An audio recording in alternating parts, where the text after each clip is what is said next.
नमस्कार, मी Rajratna Jondhale. Top news मराठीमध्ये आपलं स्वागत. गुजरातच्या कांदा निर्यातीला परवानगी मिळते, मग महाराष्ट्राच्या कांदा निर्यातीला का नाही? महाराष्ट्राची भाकरी खाऊन गुजरातची चाकरी का करता, असा सवाल शिरूर लोकसभेचे महाविकास आघाडीचे उमेदवार अमोल कोल्हे यांनी राज्य सरकारला विचारलाय. मला असं वाटतं की समोरच्या उमेदवाराचा पराभव हा स्पष्ट दिसत असल्यामुळे अशा पद्धतीचं एक दबाव तंत्र सुरू झालंय का, हा एक फार महत्वाचा प्रश्न आहे. परंतु सर्वसामान्य जनतेने ही निवडणूक हाती घेतलेली आहे आणि नगरसेवक व्हायचंय का, यापेक्षा फार महत्वाचा प्रश्न हा आहे की महागाई कमी होणार का, शेतकऱ्यांच्या शेतमालाला हमीभाव मिळणार का, बेरोजगार तरुणांना रोजगार मिळणार का, हे महत्वाचे प्रश्न आहेत.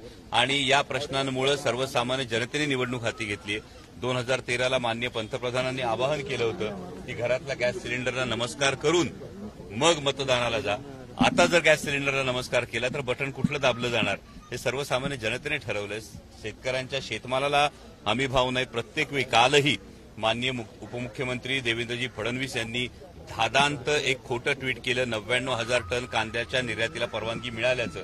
परंतु डीजीएफटीच्या कुठल्याही वेबसाईटवर या संदर्भातला अधिकृत हे निघालेलं नाही, गॅझेट निघालेलं नाहीये आणि त्यामुळे हे ट्विट सुद्धा धादांत खोटं आहे. गुजरातच्या कांद्याला तुम्ही निर्यातीला परवानगी देता आणि महाराष्ट्रातल्या कांद्याला देत नाही.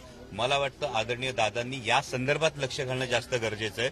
कारण महाराष्ट्रातून जर नगरसेवक व्हायचं असेल, महाराष्ट्रातून जर पुढची विकासाची भूमिका करायची असेल तर गुजरातच्या शेतकऱ्यांना एक न्याय आणि महाराष्ट्रातल्या शेतकऱ्यांवर मात्र अन्याय.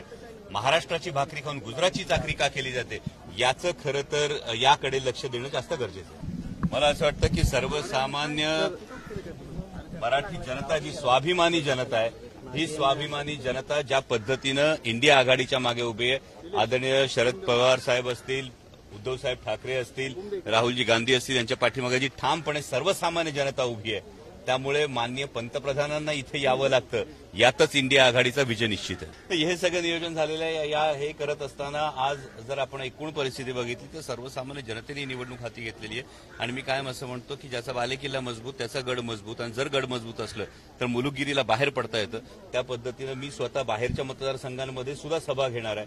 आणि हे असताना आदरणीय साहेबांचा मी मनापासून ऋणी यासाठी आहे की कार्यकर्त्याच्या पाठीमागं भक्कमपणे उभं कसं राहायचं असतं, हे साहेबांच्या या सभांमधून दिसतं. हे होतंय का शिरूर मतदार? मी वारंवार असं सांगतो, हे जे वारंवार ही विधानं होत आहेत की निधी दिला जाणार नाही, निधी दिला जाणार नाही.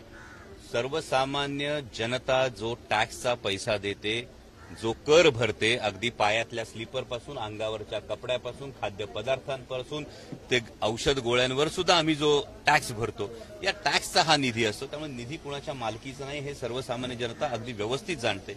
आणि त्यामुळे अशा पद्धतीच्या दमदाटीला कसं उत्तर द्यायचं हे स्वाभिमानी जनता पुरेपूर जाणते. पण धमक्या दिल्या जात आहेत का शिरूर मतदार? या पद्धतीच्या तक्रारी या अनेक ठिकाणी येत आहेत. या पद्धतीचं प्रलोभन, या पद्धतीचा दबाव हा जेव्हा टाकला जातो तेव्हा निवडणूक हातातून निसटली ही गोष्ट स्पष्ट झालेली आहे. आणि त्यामुळे अशा पद्धतीचे पवित्रे हे अवलंबले जातात. शिरूरमध्ये अशी फारशी परिस्थिती नाही, कारण शिरूरमध्ये सर्वसामान्य जनता सोबत आहे. आणि सर्वसामान्य जनतेला जर धमकी कुठला नेता देत असेल तर सर्वसामान्य जनता मतदानातून त्याला योग्य उत्तर, चोख उत्तर हे व्यवस्थित देते. मुळात मी इतर नेतृत्वांवर बोलणं योग्य ठरणार नाही, परंतु सर्वसामान्य जनता सुद्धा हे बघते की ज्या व्यक्तीकडे एकेकाळी 22 जागांवर उमेदवार निश्चितीची ताकद होती, त्या व्यक्तीला जेमतेम 4 जागा या कशाबशा विनंत्या करून मिळत आहेत, ही जी परिस्थिती बदललेली ती सर्वसामान्य जनता बघते. आणि त्यामुळे स्टार प्रचारक असले तरी सुद्धा त्यांना अडकून पडावं लागतं. यातच सर्वसामान्य जनतेने निवडणूक हाती घेतली ही गोष्ट स्पष्ट होती.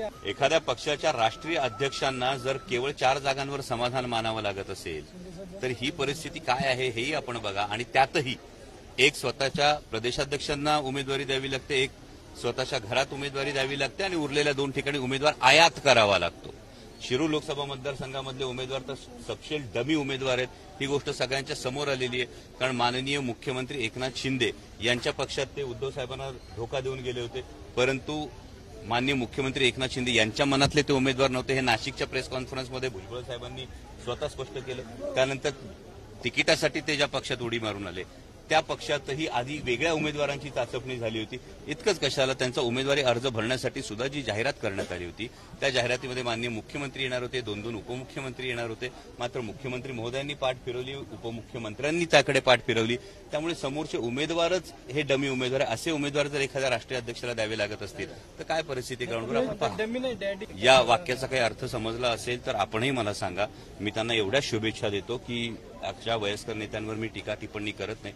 मी त्यांना शुभेच्छा देईन, गेट वेल सून. जेव्हा अशा पद्धतीने शेवटची निवडणूक आहे, आधी सुरुवातीला ते म्हणाले 2019चा बदला घ्यायचा आहे, आता म्हणाले की ही शेवटची निवडणूक आहे.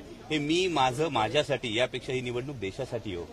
देशातल्या महागाईवर आपण बोलू, शेतकऱ्यांच्या शेतमालाला हमीभाव मिळत नाही याविषयी आपण बोलू, तरुणांना रोजगार मिळत नाही याविषयी आपण बोलू. वेदांता फॉक्सकॉन गेला, टाटा एअरबस गेला, बल्क ड्रग पार्क गेला, हे सगळं गुजरातला गेलं. आणि त्यानंतर एखाद्या व्यक्तीची शेवटची निवडणूक आहे म्हणून महागाई कमी होणार आहे का, म्हणून रोजगार मिळणार आहेत का, म्हणून शेतकऱ्यांच्या शेतमालाला हमीभाव मिळणार आहे का? शेवटची निवडणूक आहे म्हणून कांदा उत्पादक शेतकऱ्यांना, महाराष्ट्राच्या कांदा उत्पादक शेतकऱ्यांवर अन्याय आणि गुजरातच्या कांद्याला मात्र निर्यातीला बंदी नाही, हा दुटप्पी न्याय. हा शेवटची निवडणूक असली तरी माझ्या कांदा उत्पादक शेतकऱ्याला फरक पडत नाही, युवकाला फरक पडत नाही, महिला भगिनीला फरक पडत नाही. त्यामुळे हातातून निवडणूक निसटलेली आहे, सर्वसामान्य जनतेने निवडणूक हाती घेतली, पराभव समोर दिसतोय. त्यामुळे अशा पद्धतीची भावनिक आवाहनं केली जातात.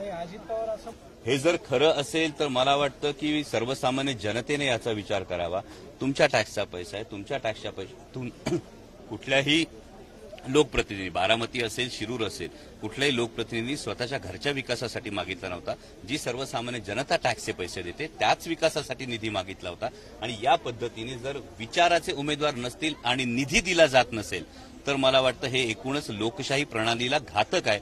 अशा पद्धतीने जर निधीचं वाटप होत असेल तर मला वाटतं की लोकशाही प्रणालीमध्ये लोकशाही प्रणालीचीच ही थट्टा केली जाते. मग त्यांच्या पद्धतीने प्रश्न सुटत असतील तर आमची तीच मागणी आहे ना. सर्वसामान्य जर प्रश्न सोडवण्याचीच एवढे असेल तर महाराष्ट्रातल्या कांद्याची निर्यात का नाही सुरू करत? आमच्या बिबट प्रवण क्षेत्रामध्ये दिवसा 3 फेज लाईट का देत नाही? वेदांता फॉक्सकॉन जातो, टाटा एअरबस जातो, बल्क ड्रग पार्क जातो, तो पुन्हा महाराष्ट्रात खेचून का आणत नाही? या प्रश्नांची आधी उत्तरं देणं जास्त महत्वाचं आहे. राजकीय तडजोडीमुळे काय परिस्थिती उद्भवते हे आपण बघतो. जय भोलेनाथ, जय जय भोलेनाथ. गुरुकृपा ट्रॅव्हल्सची सुनियोजित टूर, उत्तराखंड चारधाम दर्शन यात्रा, पुणे ते दिल्ली, दिल्ली ते चारधाम आणि दिल्ली ते पुणे. प्रवास भाडे प्रत्येकी फक्त 38,500 रुपये. कपलसाठी स्वतंत्र रूम हवी असल्यास प्रत्येकी 45,000 रुपये. पहिला ग्रुप 10 मे 2024, दुसरा ग्रुप 24 मे 2024 आणि तिसरा ग्रुप दिनांक 6 जून 2024. 15,000 ॲडव्हान्स भरून आजच आपलं सीट बुक करा. अधिक माहितीसाठी संपर्क साधा. गुरुकृपा ट्रॅव्हल्स, गजानन महाराज खेडेकर, 94-220-25024, 99-237-16262, 94-235-25427 आणि शुभम गजानन खेडेकर 899-66-2004. त्वरा करा, आजच आपलं सीट बुक करा.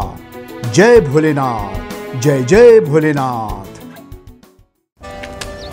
Come on guys, hurry up. अरे सुन ना, एक ब्रेक ले लेते हैं.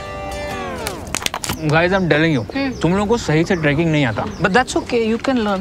रोज का ढक्कन देना. ये रेड वाला है, सही वाला देना. अबे ढक्कन,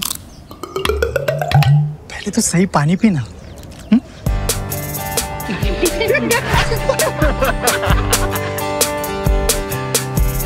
Manikchand Oxyrich, proudly Indian.